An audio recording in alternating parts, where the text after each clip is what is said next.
oyo ezali devoir à domicile boyoka kaka nde botia bapoint lolenge nyonso elingi bino.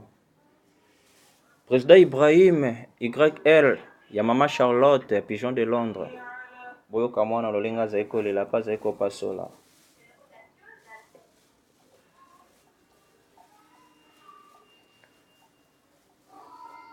Makanisi etoninga na motema na ngai, nayebi te lolenge nini nalongolango. Susi etoninga na motema na ngai ya, nayebi te lolenge nini nalongolango.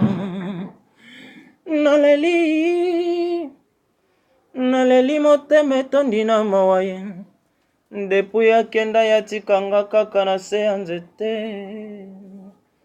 Bolingo ezali lokola mai ya komela, tango simbi yango esengeli obatela yango e. Soki esopani nani lisusu alokota zali te ya ngai pasi na motema na ngai e. Isabelle Mabeka bonga dedika